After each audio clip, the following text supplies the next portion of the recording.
markii in ka badan 2 isbuuc uu hakad ku jiray hawlaha samafalka ay bixiyaan hay'adaha samafalka ee ka howlgala xerooyinka qaxootiga ee dhadhaabtanina ka dambeysay markii hay'adda UNHCR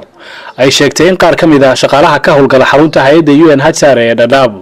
ay dhimayso taasi oo dadka deegaanka ay ka biyadiideen isla markaana ay ka dhalatay in dadka deegaanka ay ku horbanaan baxaan in ka badan 2 isbuuc xafiiska hay'adda UNHCR ay ku leedahay degmada dhadhaab hawlihii samafalka ay u fidinayeen dadka qaxootiga hay'adaha ayaa hakad ku yimid taasoo saameyn badan ku yeelatay dadka qaxootiga arrintan ayaa maanta xal laga gaadhay kadib markii uu deegaanka dhadhaab uu soo gaaray saaka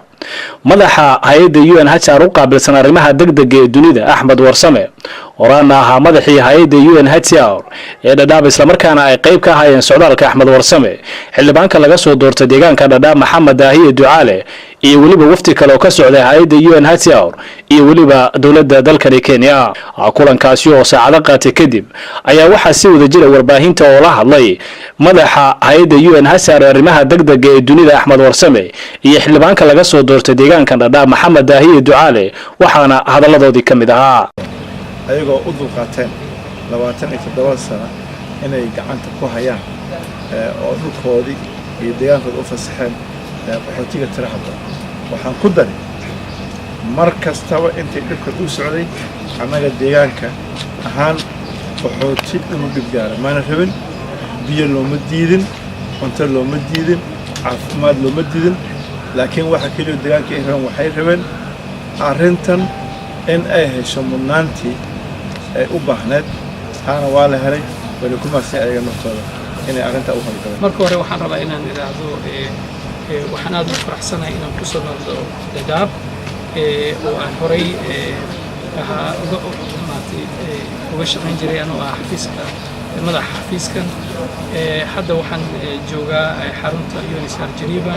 halkaas oo aan ahay agaasimaha UNHCR u qaabilsan arrimaha xaaladaha degdega ah waxaa layga codsaday inaan imaado dhadhaab si aan u caawiyo madaxda xafiiska UNHCR Kenya iyo hogaamiyaasha dadka deegaanka oo ayaamahan oo dhan ka wada hadlayay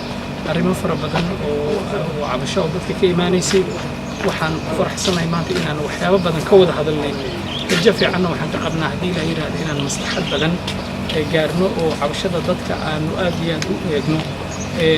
marka waa arrin aan xafiiskayagaan sii wadi doono garanay aad baan u faraxsanahay in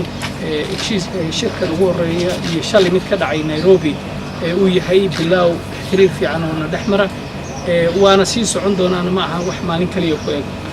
go'aankan maanta laga gaaray khilaafkii in ka badan 2 isbuuc jiray ayaa dadka qaxootiga ay si weyn ugu farxeen maadaama laga bilaabo maalinta bariya ay dib u bilaabanayaan hawlihii samafalka ay fidin jireen hay'adaha samafalka ee ka howlgala xerooyinkan qaxootiga ee dhadhaab Axmed Nuur Maxamed Cabdullaahi iyo Gol raadiyaha iyo TV-ga qaranka Soomaaliya xeryaha qaxootiga ee dhadhaab